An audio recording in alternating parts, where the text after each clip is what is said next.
Hello viewers, welcome to Skinspire, जहां हम लेकर आते हैं आपके लिए स्किन केयर की ऑथेंटिक इन्फॉर्मेशन डायरेक्टली डर्मेटोलॉजिस्ट से। मैं हूं anchor Varsha Mittal, Mrs India Universe Rajasthan 2017। आज हम बात करेंगे स्किन के सबसे कॉमन प्रॉब्लम के बारे में, दैट इज एक्ने। एक्ने बहुत कॉमनली होता है, लेकिन फिर भी ये देखा गया है कि एक्ने के बारे में लोगों को बहुत कम नॉलेज है। तो आज की इस एपिसोड से हम कोशिश करेंगे एक्ने को बेटर तरीके से हैंडल करने की। और आज मैं बहुत ही ज़्यादा एक्साइटेड हूँ, क्योंकि आज मैं जिन डॉक्टर से आप लोगों को मिलवाने जा रही हूँ वो सूरज को दिया दिखाने जैसा है।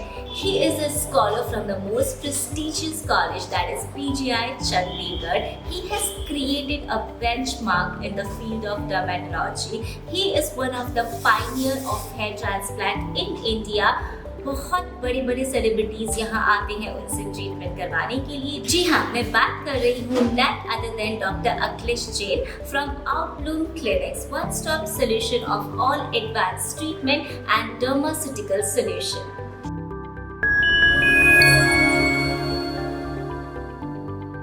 Hello Dr. Akhilesh, thank you so much for taking out your precious time for Skinspire, जहाँ हम स्किन रिलेटेड प्रॉब्लम्स को डिस्कस करते हैं और हमारे व्यूअर्स को उसकी प्रॉब्लम्स का सलूशन देने की कोशिश करते हैं।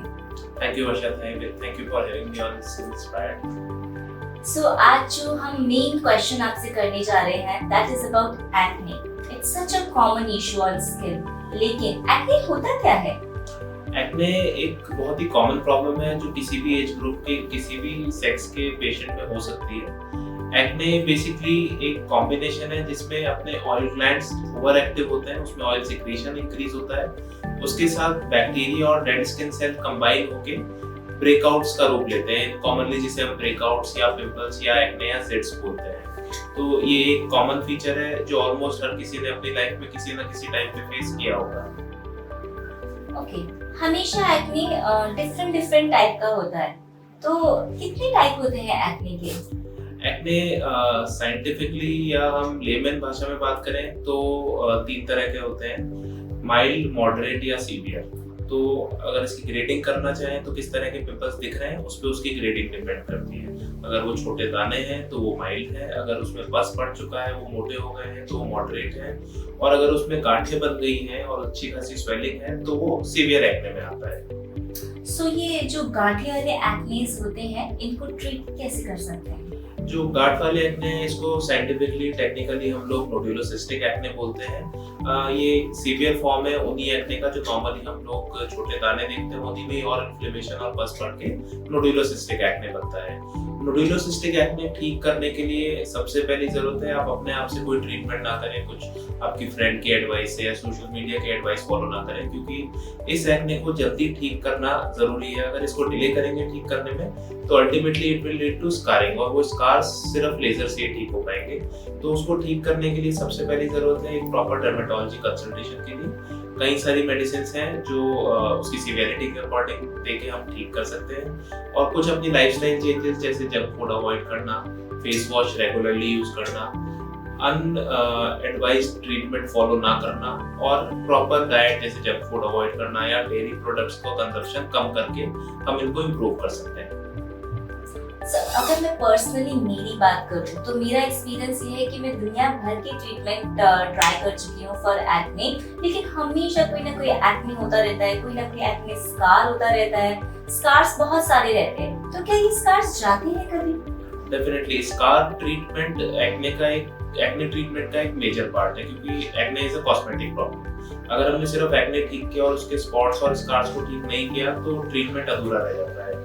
तो स्कार्स और स्पॉट्स को ठीक करने के लिए कई सारी क्रीम्स अवेलेबल हैं, कुछ टैबलेट्स भी अवेलेबल हैं। अगर वो वर्क नहीं करती है या बहुत सीवियर स्कारिंग है तो हमें कुछ प्रोसीजर्स करने पड़ते हैं, जैसे फ्रैक्शनल CO2 लेजर रिसर्फेसिंग या माइक्रोनीडलिंग RF या केमिकल पील, और कुछ और भी ट्रीटमेंट ऑप्शंस होते हैं जैसे फैट ग्राफ्टिंग या सबसिजन। तो इन सब के कॉम्बिनेशन से हम स्पॉट्स और स्कार्स को आसानी से ठीक कर सकते हैं।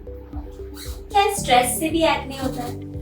स्ट्रेस से एक्ने एक्चुअली नहीं होता है, बट कोई भी स्ट्रेस एक्ने को एग्रेवेट कर सकता है। तो अगर आप स्ट्रेस में हैं तो आपके ऑलरेडी जो एक्ने हो रहे हैं वो माइल्ड से मॉडरेट या सीवियर में कन्वर्ट हो जाते हैं। प्लस मेडिकेशन का असर भी स्ट्रेस के दौरान कम आता है, तो स्ट्रेस एक्चुअली एक्ने नहीं करता, बट एक्ने को इंक्रीज कर सकता है।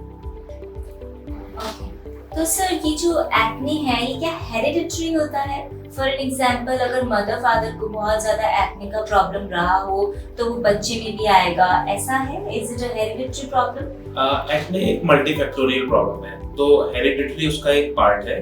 जिनके पेरेंट्स में ज्यादा सीवियर एक्ने हो या जिनके पेरेंट्स में स्कारिंग की टेंडेंसी ज्यादा हो, उनमें एक्ने के होने के चांसेस डेफिनेटली ज्यादा होते हैं। बट जैसा मैंने कहा कि ये मल्टीफैक्टोरियल है, तो सिर्फ एक ही रीजन नहीं है एक्ने होने का genetic, but genetic predisposition acne होने के चांसेस को इंक्रीज डेफिनेटली करता है। So what is the main reason of acne? सबसे कॉमन रीजन तो है आपकी एज। टीनेज में आपने देखा होगा, आप जब स्कूल में होते हैं, टीनेज ग्रुप होता है 13 से 20 इयर्स के बीच में, तो उस टाइम एक्ने बहुत ज्यादा होते हैं। तो ये एक नॉर्मल हार्मोनल चेंज है। उन हार्मोन से आपके ऑयल ग्लैंड्स इन्फ्लुएंस होते हैं, उसमें इन्फ्लेमेशन होता है, बैक्टीरिया की ओवरग्रोथ होती है और वो पिंपल्स बनाते हैं। बट ऐसा भी नहीं है कि सिर्फ टीनेज में ही एक्ने होते हैं, एक्ने किसी भी एज ग्रुप में हो सकते हैं, और जितना लेट एक्ने हो उतने ही ज्यादा सीवियर होते हैं। रीजंस अलग अलग हैं, रीजंस में भी हार्मोनल, रीजंस में भी और डाइट, आपका गलत स्किन केयर रेजीम, कुछ मेडिसिन हैं जिसके साइड इफेक्ट्स की वजह से भी एक्ने हो सकते हैं। कई बार हम देखते हैं लोग मेडिकल स्टोर से जाके अपने पसंद से कोई भी क्रीम लाके लगा लेते हैं और उसमें स्टेरॉइड्स होते हैं, तो स्टेरॉइड लगाने से या स्टेरॉइड के कंजम्पशन से भी एक्ने हो सकते हैं।